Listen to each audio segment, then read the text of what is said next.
Fala pessoal, tudo bom com vocês? Estamos começando mais um Bicast da temporada de 2024. Para quem não sabe, a gente está fazendo uma sequência de Bicasts dessa vez em relação à redação. Já fizemos em relação à competência de número 1, em relação à competência de número 2. Mais recentemente, eu e a Marina estávamos juntos também na competência de número 3. Então é legal você fazer esse passeio anterior antes de chegar à competência de número 4. Apesar de haver aí certa independência entre as competências, faz muito sentido que vocês ouçam todos os Bicasts antes de fazerem a prova de fato no dia, né? Bem-vinda, Marina. Olá, amigo. Oi, pessoal. Tudo bem? Como é que vocês estão? Espero que vocês estejam gostando aí dessa nossa nova abordagem, né? Pra gente poder fazer algo um pouquinho diferente, né? Tentar pensar essas competências para além do espaço da sala de aula, trazendo essa questão da criticidade, né? Em cima do que o Enem tá cobrando. Acho que acaba sendo um diálogo legal em que vocês podem também acompanhar conversas que os professores têm nos bastidores. Sim. E que tipo de reflexões a gente faz sobre o que vocês desenvolvem nas redações de vocês, né? Com certeza. Estamos gravando esse podcast num sábado, tá bem pertinho do Enem, Sim. né? A gente tá aí faltando pouco tempo. 4 semaninhas, né? 4 semanas, então a gente tá fechando mesmo, encerrando ali, arrematando os pontos. Acho que ninguém que está ouvindo esse podcast está ouvindo no sentido de aprender do zero, digamos Com assim. certeza. Provavelmente vocês estão ouvindo porque estão aqui para atualizar certos conhecimentos, e por mais que a competência de hoje, que seja a competência 4, não seja exatamente um problemão, Sim. né? Porque eu pelo menos não vejo os meus alunos sofrerem tanto, nada impede que venha acontecer aí uma derrapada. A gente está aqui para impedir, e todo cuidado é pouco, né? É engraçado que até isso mesmo, né? Os alunos costumam, nessa altura do campeonato, tirar os 200, né? É bem comum que estejam tirando 200 com certa recorrência. E aí, se recebem algum desconto na C4, vem aquela surpresa, né? Meu Deus, mas eu sempre tiro 200. O que aconteceu? E aí, eu acho que é interessante a gente pensar que, às vezes, esse desconto, ele reflete justamente essa lacuna da pessoa não estar pensando no que é que trata de fato a competência 4, né? Vem um pouco nessa pegada, eu acho. Eu sinto que os alunos, depois que chegam a um determinado patamar, e esse patamar, claro, a gente espera que seja dos 200, Sim. No momento em que ele estabiliza, ele vai ficando confortável. Sim. E cada vez menos pensando no que está escrevendo, né? E o risco é justamente que, em função disso, você dê uma derrapada no dia. E vale lembrar, a correção é feita por 2 corretores. Então, eventualmente, pode ser que um te dê a nota máxima e o outro não, por alguma razão. Sim. Nisso, você já discrepa em 20 pontos. Que talvez para as carreiras com menor índice de concorrência não seja tão grave, mas que para a galera de notas de corte elevadas, é claro que faz diferença. E né? na C4 isso faz uma grande diferença, porque qualquer desvio de C4 já implica perda de 40 pontos, né? A C4 é uma competência, gente, que diferentemente da C1, diferentemente da C3, você não tem a permissão de ter certos desvios, né? De ter um número específico de desvios. Ali é realmente uma tolerância zero. Qualquer inadequação já configura motivo para penalização.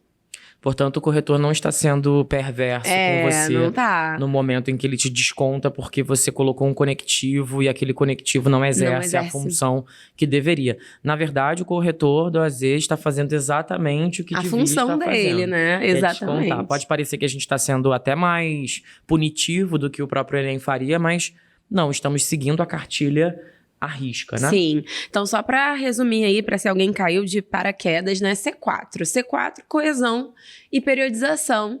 A gente falando aí justamente sobre os recursos sequenciais e os recursos referenciais da linguagem para promover tanto a articulação das partes do texto, orações, períodos e parágrafos, e também constituir a progressão temática, né? Aquela sensação de que a gente está realmente lendo um texto em que o assunto está se desenvolvendo e não a gente está lendo um texto em que ele fica repetindo a mesma coisa o tempo todo, né? Então tem também a ver com a questão aí tão temida pelos alunos da repetição de palavras, né? Então o corretor ele tem aí uma competência que vai, de fato, se desdobrar ao longo do texto, da introdução até a conclusão. Todos os outros mecanismos da redação do Enem são também levados em consideração nessa competência, né? Então, assim, os alunos costumam dividir, né, as competências do Enem simplesmente pensando repertório, proposta. Então, a proposta também é analisada ali na hora da C4, o repertório, né, toda a questão da abordagem do tema. É muito interessante ver que a C4 ela é uma competência que vai permear todo o texto, né? E às vezes os alunos, justamente por pensarem a redação de maneira muito segmentada, podem ter algumas falhas de C4 meio que invisíveis para eles, né? E já que você comentou a respeito da repetição de palavras, eu acho que quando o assunto é coesão, não sei, a sensação que eu tenho é que essa é a preocupação primordial, assim. O aluno não quer repetir palavras, como se ele não sabe pudesse, que isso né? é um problema, e eventualmente exagera nessa preocupação, e justamente para evitar que isso aconteça, a gente ouve com relativa frequência o aluno que nos pergunta, professor, me dá um sinônimo para colocar em uma determinada, né, posição ali. Marina, provavelmente, assim como eu, e provavelmente como todos os professores do AZ, tem uma certa antipatia com esse tipo de pergunta. Aliás, não sei se é antipatia, mas um certo pé atrás com esse tipo de pergunta, porque, no geral, essa pergunta vem desacompanhada de uma preocupação contextual. Sim. Então, o aluno pede para você um sinônimo de indivíduo, né? E aí você dá, eventualmente, um sinônimo para ele, só que você desconhece o contexto no qual aquela palavra se encontra. Resultado. Ela não fica muito legal, né, às vezes. Pois é, o que só prova, gente, que talvez a noção de sinônimo esteja um pouco restrita ao ambiente da escolha. Então, o que o aluno quer é escolher uma palavra que ocupe uma posição e que faça com que ele dê segmento à frase. Sim. E aí eu acho que a gente pode começar a nossa conversa de hoje, né, já chegando num ponto mais técnico, refletindo um pouco a respeito dessa utilização de sinônimos. Sim. Porque se por um lado a gente precisa de fato utilizar os sinônimos, eles pertencem ao universo da coesão, são recursos possíveis. Por outro lado, é importante também entender que, como eu disse há pouco, há contextos e contextos. Infelizmente ou felizmente, quando o assunto é redação, a gente não troca uma palavra por outra e isso passa impune, né? Sim. Fica por isso mesmo, como se eu pudesse trocar indivíduo por ser, por homem, por humano, pessoa.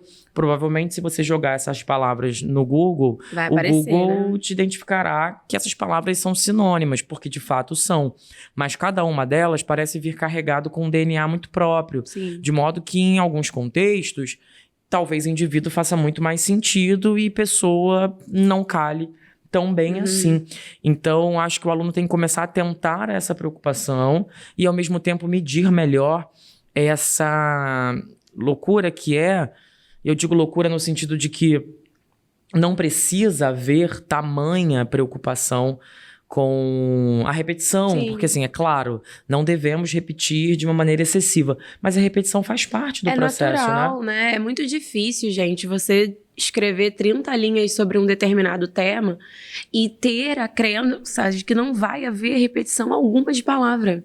Né? Se eu tô falando sobre cinema, é muito difícil eu escrever 30 linhas e não repetir a palavra cinema uma única vez. Né? Vou colocar só aqui na introdução e depois eu vou fazer várias formas de referência a essa ideia do cinema sem utilizar essa palavra. Você pode até conseguir, não tô nem dizendo que você não vai, mas eu tenho certeza de que haverá algumas construções que ficarão ruins. Né? Vai haver um problema ali de sentido, pode haver um problema de ambiguidade, pode haver uma frase, uma construção aí muito esquisita. Eu gosto de relembrar sempre esse exemplo, porque ele ficou marcado assim pra mim. Uma redação que eu li, em que o tema era sobre criança. Criança também é um termo, né, que tem ali, por mais que a gente consiga lidar com diferentes sinônimos ou até hiperônimos, é uma palavra que se impõe, assim, no texto, né, quando a gente tá falando disso. E aí, o aluno ou a aluna, agora eu não me recordo, fez referência à criança como seres recém-entrantes da sociedade. Nossa. E aí eu fiquei assim, meu E Deus. não mentiu. Não mentiu, Mas vê. também não é sobre mentir ou não. né? Na verdade, é uma referência, é uma forma de você referenciar muito estranha, que não é habitual, né?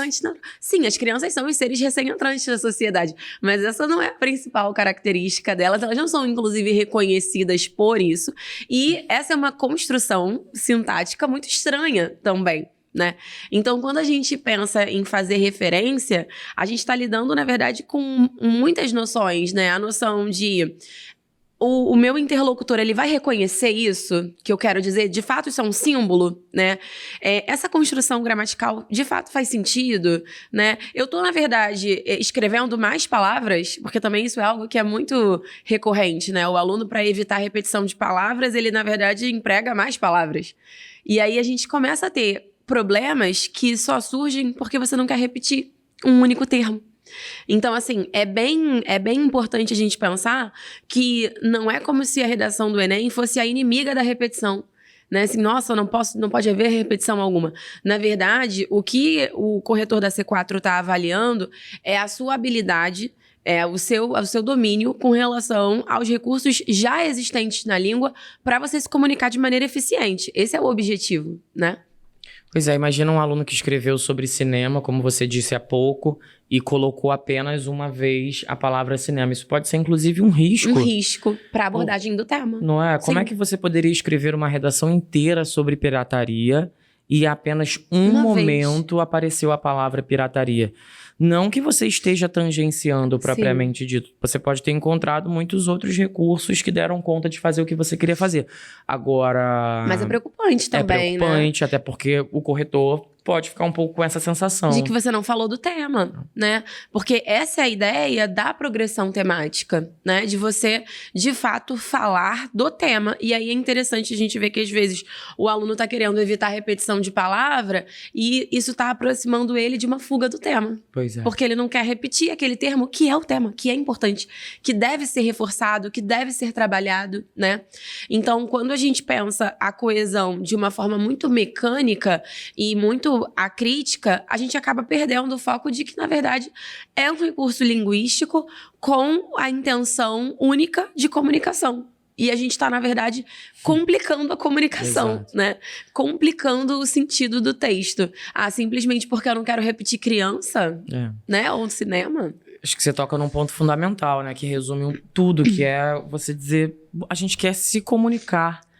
A gente não quer criar circunstâncias em que isso fique ainda mais difícil. Sim, porque não é como se o Enem estivesse falando assim, deixa eu ver quantos sinônimos essa pessoa sabe. Capaz, né? Deixa eu ver quantas vezes você é capaz de repetir, de escrever sobre um tema sem falar essa palavra.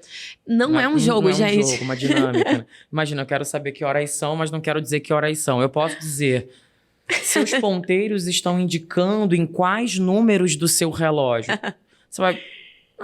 3:30. Você vai falar assim, tudo bem, eu soube que horas são, mas... Agora diga isso sem falar 3:30. E que jeito estranho é esse de perguntar as horas, né? Você vai perguntar assim, acho que essa pessoa não é nativa da língua. Não fala língua, português, né? Deve né? ser, não fala português desde não pequeno. É desse planeta. Porque a gente não faz, a gente não pergunta as horas assim, né? Então, isso indica pra gente uma artificialidade da escrita, tanto quanto é artificial fazer uma pergunta como essa sobre os ponteiros, né? Sim. Aí você vai ficar assim...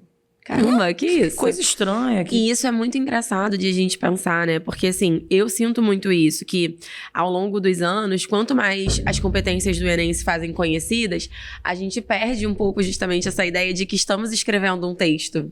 Total. Estamos nos comunicando. E aí se torna, estou fazendo um texto com um repertório, com proposta de intervenção, em que o tema é um problema, que eu preciso usar, né, já entrando a lista de obrigações, um pouco ali na questão das conjunções também, exato. Eu preciso usar 2 conjunções do tipo operador argumentativo. E aí começa a ficar uma listinha de tarefas em que você perde, na verdade, o sentido global, que é comunicar a sua opinião sobre um determinado tema. Isso se perde totalmente. Exato. Assim, em todas... Pode até parecer assim, vocês vão terminar de ouvir essa temporada nova do Bcast, vão falar, nossa, mas a Marina e o David só falaram que a gente tá perdendo o foco do texto. E aí a gente vai falar sim. Talvez no fim das contas No fim seja das esse o contas, resumo, talvez seja isso mesmo. Porque cada uma das competências, se vocês repararem bem, a gente tá aqui pontuando que quando vocês esquecem de que se trata de fato de um texto, de uma mensagem, que a gente precisa ter um objetivo ali claro de comunicação, aquela competência, ela começa a dar errado para você. Porque no fim das contas, por mais que a correção seja feita por competências, ainda assim é um texto. Para comunicar, né? E no mais, gente, os sinônimos não resumem todas as estratégias, Exato. não é isso? Sempre que um aluno me pergunta sobre sinônimo e no momento em que eu não tenho ali um para dar para ele, porque isso acontece, aliás, é muito comum o aluno perguntar um sinônimo e a gente não ter na hora, seja porque a gente não lembrou, seja porque de fato não há. Eu digo, mas precisa ser um sinônimo? Com certeza. Não tem uma outra alternativa? Aí o aluno fica assim, meio... tal. Não tem um pronome? Mas qual? Vamos ver se não tem um pronome oblíquo, não funciona? Não. Tem um pronome reto, não funciona? Não. O possessivo rola, não rola? Dá pra fazer uma elipse? Né? Dá pra usar um hiperônimo? Dá pra usar uma palavra correlata? Vai pela definição. Tem que abrir esse leque. Não é como se fosse, puxa vida, então não tem um sinônimo. Que pena. Puxa vida, acabou. Então, não vou ter como dar conta dessa frase. Pois né? é. E isso fala muito justamente dessa falta mesmo de jogo de cintura ali, eu diria. De repensar uma frase, reconstruir aquela ideia, né? E, de fato, mesmo conhecer outros recursos. Está aqui uma grande fã dos hiperônimos. Eu sou muito fã. Eu amo os hiperônimos mais do que os sinônimos. Porque eu acho que eles ajudam a gente a, de fato, promover essa ideia da progressão do tema, né? Eu acho que fica muito bem encaixado. Os hiperônimos, além de tudo, eles conseguem também auxiliar a gente ao fazer essa substituição por um outro termo mais amplo, também podem ajudar a gente a reforçar um ponto de vista, né? Quando eu chamo uma determinada temática de problema, ou se eu chamo alguma atitude de solução, eu tô ao mesmo tempo usando um hiperônimo, mas classificando, né? Ou negativamente ou positivamente. Então, a gente tá pensando aí que a coesão, ela é também um recurso argumentativo.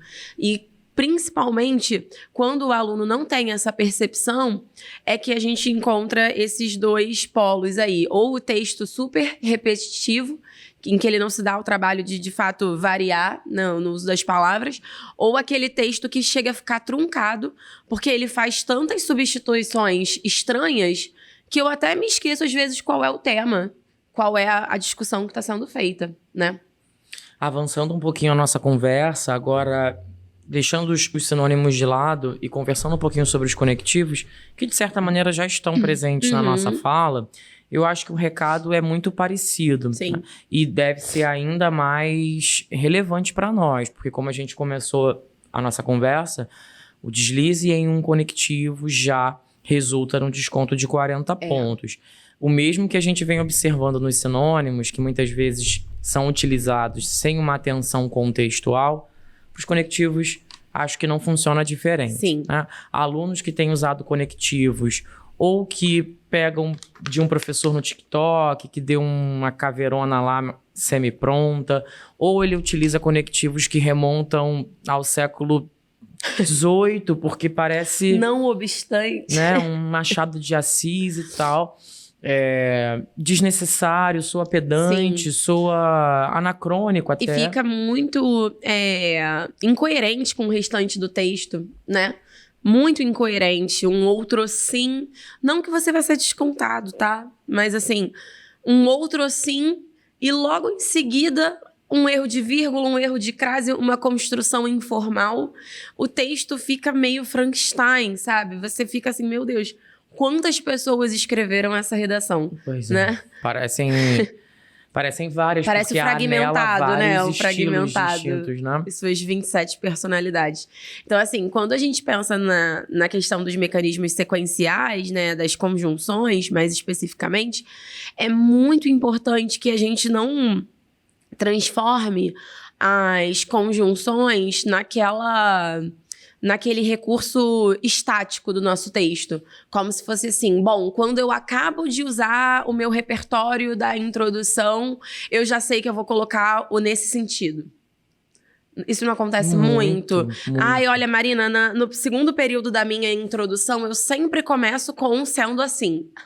Como assim, né? Como assim, Como né? que um conectivo tem um lugar fixo na sua redação, né? É só você parar pra pensar que o conectivo, a função dele já é dada pelo próprio nome, né?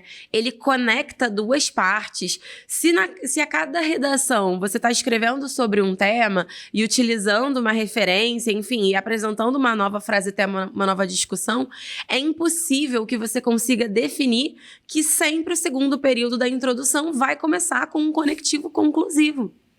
E olha que eu falei conclusivo, porque os alunos muitas vezes nem pensam que o nesse sentido é conclusivo. Sim. É só assim, nesse sentido. É porque como ele não está refletindo sobre o sentido do nesse sentido, o que ele quer é apenas ocupar a posição. Aquela posição. Como se o corretor do Enem estivesse avaliando o que você usou. Isso também é algo muito importante, né? E a gente está reforçando isso desde o primeiro momento aqui da nossa fala. Sim. Ele não vai, o corretor, com um checklist e falar, olha... 1, 2, 3, 4, pronto. Pontuou aqui 200, usou 5 conectivos. Não é sobre quem tá colocando mais. Não é, né? Não, assim como não é sobre quem não está fazendo repetição alguma. Né? Não é sobre isso. É sobre você entender justamente aquele mecanismo linguístico. O nesse sentido promove uma conexão de conclusão entre aquelas informações. Então, eu, de fato, preciso ter desenvolvido aquela informação o suficiente anteriormente para fazer aquela conclusão. Senão aquela conclusão que eu vou colocar ali, corretamente com aquele nesse sentido, já se perdeu.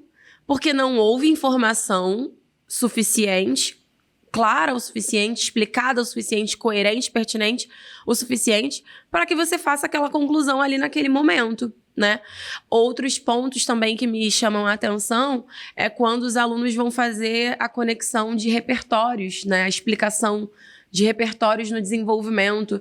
E aí, muitas vezes, não se dão conta de que o repertório está falando algo que é positivo, mas, na realidade brasileira, aquela temática é negativa. Então, tem uma oposição, aí não usa o no entanto, né? Alguns alunos chegam até a perguntar, olha, eu uso sempre no entanto na linha 12. Sim. Nossa, E dessa vez deu errado. Como é que eu vou saber, né? Professor, posso usar um ademais na linha 15? Você pode usar um ademais onde você quiser. Menos na linha 1. É como se o aluno pegasse uma peça de roupa Sim. e falasse assim, eu vou pegar, né? Eu vou de biquíni. Eu vou de biquíni à praia, eu vou de biquíni ao casamento, eu vou de biquíni... Não, o biquíni vai caber num contexto de praia, de piscina, de cachoeira. Em outro contexto, aí é outra coisa. Eu tenho Esse é o sempre extremo essa sensação oposto com as de se roupas comunicar, também. como você comentou. Exato.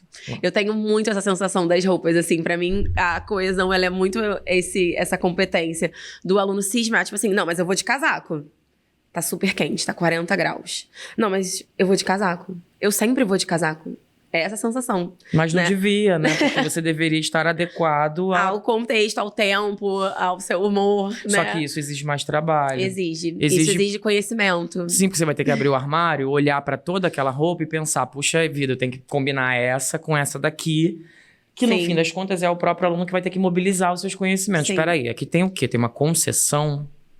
Não, aqui é soma. Peraí, eu tenho os elementos. E aí não tem mágica, pessoal. Vocês podem ir até o material do AZ na aula de coesão. Sim. Lá tem uma listona. Se eu não me engano, módulo 13. Com a lista de conectivos, uma né? super lista de conectivos separados por sentidos. Exato. Né? Pra você poder diferenciar. Caramba, a concessão, ela realmente é muito parecida da diversidade.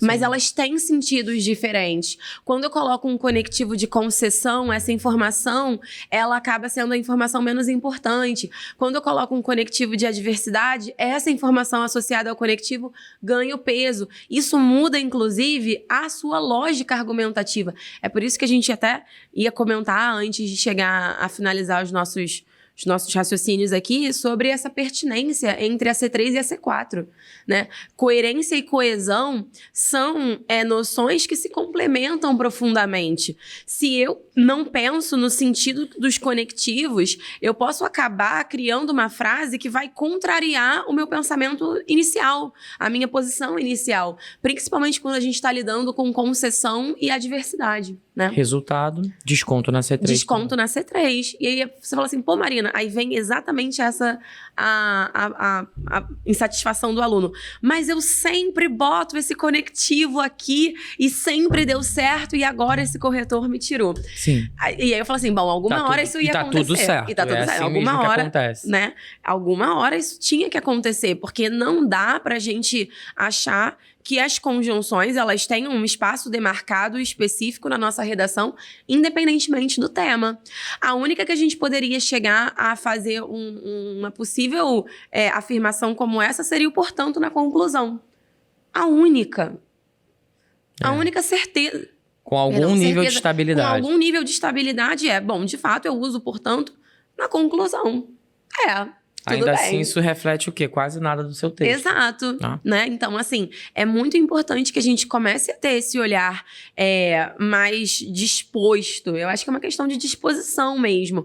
Estou disposto a raciocinar sobre o uso das conjunções, sobre a função que essa palavra aqui vai ter nessa frase. Ah, mas eu já usei essa palavra várias vezes. Sim, mas agora ela se mostra extremamente necessária. Talvez ali na linha 7 eu possa fazer uma omissão, eu possa fazer uma elipse. Então, a gente começa, de fato, pensar que a C4, ela não é essa competência tão mecânica assim, quanto muitos alunos acreditam que seja. Bom, aproveitando o gancho, que já que a gente está falando de conectivo, é óbvio que ninguém vai ficar decorando listas e mais listas de conectivos. E aí a gente inaugura um novo ponto na nossa discussão, que é o seguinte. Bom, se eu não vou decorar, né? Porque nenhum de nós decoramos em nenhum momento de nossas vidas. Nunca parei. Não é assim, olha, ficar com conclusão, concessão temporal, não vai acabar nunca. O HD mental vai estourar, vai explodir, você não vai conseguir. Então, você pode até o material, dar uma olhada. Isso é fonte de consulta. Sim. Não é o tipo de coisa que você decora para escrever. É o tipo de coisa que quando você sente a necessidade, você dá uma olhada, consulta, vê qual que se encaixa melhor e aplica. Sim. Só que você precisa fazer isso frequentemente. Perfeito. Esse é o terceiro ponto da nossa conversa de hoje, que é um aluno, para conseguir desenvolver bem a coesão, ele tem que ter contato com o texto.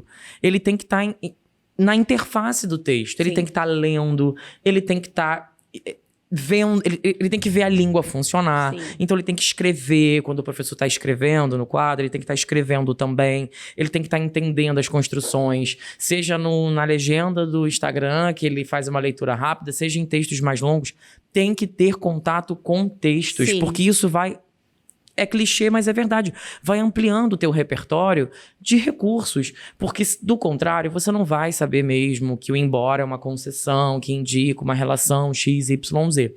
Né? Vai se tornar mecânico. Então, é preciso que vocês entendam que esses recursos coesivos, eles são aprendidos e apreendidos ao longo de anos. De uma vida escolar. De uma vida mesmo. escolar, de leitura. Só que você precisa aprender tudo isso numa batida de 1 ano, às vezes, né? Para fazer o vestibular. Então, o que você precisa fazer? Ter contato com texto. Ler, ouvir, ler atentamente. discutir. Né? A leitura, eu acho que ela é, de fato, a melhor forma de apreensão mesmo, para a gente poder construir os nossos textos de maneira mais adequada. E quando eu falo de leitura, não fica... Assim, eu acho que a leitura... principalmente, mas se você é essa pessoa que gosta de se informar por meio de podcasts, se você escutar com atenção, a gente aqui mesmo, qualquer outro podcast informativo que você goste de escutar, claro, não é aquele de stand-up piada por aí, mas esses que parecem um jornal... A forma como as pessoas se expressam quando elas querem transmitir um conteúdo é sempre pensada de maneira estratégica e organizada. E os conectivos estão aí justamente para isso, para organizar esse pensamento. Senão, fica uma série de informações soltas, perdidas. Então, é preciso que o aluno esteja atento na leitura ou na escuta a justamente a construção dessas frases, da mensagem, para que ele consiga identificar essas nuances de sentido. Pois é. E por mais que o Bcast de hoje, né, tenha um propósito bem definido, que é a preparação para o Enem, me permita dizer que se você vai fazer outro vestibular, principalmente pensando em UERJ, ou até mesmo quem está nos ouvindo em outro estado, né? De repente, Sim. A gente está chegando aí a outros ouvidos, vai fazer uma outra banca, vai prestar vestibular para uma outra banca. Gente, essa reflexão aqui é básica. Sim. Básica, assim. Se você tá Pra achando essa escrever reflexão qualquer texto. filosófica demais, porque o aluno fica assim, né? Mas é muito... Ih, viajaram. Viajaram, estão querendo uma preocupação mais do que o necessário. Gente, isso é o básico para qualquer vestibular dissertativo, assim, Qualquer né? um. Senão, vai chegar na frente da UERJ, vai se deparar com a redação e vai dizer que a UERJ cobra demais e que é Isso. difícil demais, quando, na verdade, ela apenas está cobrando O básico. o mínimo, que é tudo isso que a gente está comentando agora. Então, de repente, você pode estar naquela chave, assim, de pensamento que é, olha, eu nem atento para tudo isso e consigo mandar bem mais ou menos, porque o aluno fica um pouco nessa chave. Quando vai prestar outro vestibular, se dá conta de que talvez não sabia tanto assim. De fato, não sabe mesmo, porque talvez não tenha dado a atenção necessária Devida. àquilo, porque entendeu que redação era matemática e Sim. deu com os burros na água, né? Com certeza. Não é isso? É sobre. Resumindo, voltamos a bater na tecla. Tem que refletir sobre esse texto. Ai, gente, Né? a gente vai terminar sempre falando isso. Sempre falando sobre isso. Porque o Enem, infelizmente, no decorrer dos anos, foi fossilizando. Sim, e a gente agora tá precisando desconstruir, na verdade, essa ideia, né? Eu acho assim, sim, o Enem, ele foi fossilizando, mas eu acho que para muitas pessoas ele se tornou mais fossilizado do que deveria ser, né? Acabou ficando muito, muito, muito confortável, eu faço o esforço mínimo, eu já tenho meus conectivos que eu boto sempre na mesma linha, né? Então, a gente tá aqui pra te dizer que não é bem assim. Aliás, se fosse tão simples assim, por que teríamos um ano inteiro de aula? Não é? Gente, se fosse tão simples assim, simplesmente eu e David teríamos gravado umas 30 aulas e a gente nunca mais ia ter emprego, eu Estaríamos acho. aposentados. Porque de que valeria? De qual seria a teria necessidade que motivo. estivéssemos em sala de aula? Né? A gente faria umas 5 redações exemplares, com conectivos e frases que poderiam ser repetidas em Ad todos. eternum, E e a pronto. gente nunca mais ia precisar falar uma palavra. Pois é, tava tudo pronto, né? Aliás, a quantidade de 1000 seria absurda. Exorbitante, e aí teríamos faculdades de medicina lotadas. Isso. E assim, imagina que grande caos que seria, né? Pois é. Então, a vida não é tão simples assim, gente. Não é. Tem que ter ali uma dedicação, né? E entender que é preciso ter algum entendimento daquilo que se está construindo. Certo? Bom, a gente comentou um pouquinho sobre sinônimo. Falamos um bocado sobre conectivos também. Falamos sobre a relação entre coesão e coerência. Conversamos E as sobre a dicas. necessidade do contexto de leitura, né? Isso aí. Bom, eu acho que a gente bateu nos principais pontos. Agora, óbvio que esse encontro não dá conta de suprir todas as demandas de todos os alunos. Entendeu que na nossa conversa de hoje, algum ponto te tocou? Putz, eu não faço isso, eu não penso assim. O que ela tá falando disso, de perônimo? Nossa, o que é isso? Peraí, anotou no caderno, terminou a aula, vai fazer algumas pesquisas, volta à aula de coesão, Sim. vai ao site, pega o slide, porque se nós comentamos alguma coisa aqui hoje que te escapa num conceito, É muito numa importante reflexão, que você busque essa informação, complemento. esse complemento, tá? A gente falou, assim, uma série de conceitos sem especificar, de fato, os seus significados, porque senão ia ficar muito maçante, né? Mas é importante que você, ao escutar uma palavra que não conheça, busque essa informação e esteja sempre ativamente aí trabalhando para o seu desempenho se tornar melhor. Então, eu acho que aquela dica que a gente já deu de ler as redações que tiraram nota 1000 nos anos anteriores é extremamente válida também nesse contexto da C4. É isso, ou leva para a sala de aula, pergunta ao seu professor, leva para monitoria. Olha, professor, falou um negócio de peronímia e não entendi que história... Concessão e adversidade, não me lembro a diferença. Então, busca essa informação. É isso. Gente, muito obrigado, Marina, novamente. Obrigada, pessoal. Esse aqui, encontro de C4, mas ainda temos C5 que está por vir, tá? Não deixe de ouvir.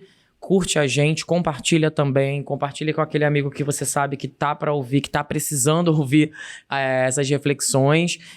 Espero que tenha ajudado você em alguma medida, não é? Espero que você não ache que só tem sendo assim na linha 2, por favor. Pois é. Um clássico, né? Gente, obrigado pela paciência, pela audiência também. Até o próximo Bibicast 2024. Um beijo. Até mais. Até. Tchau, tchau.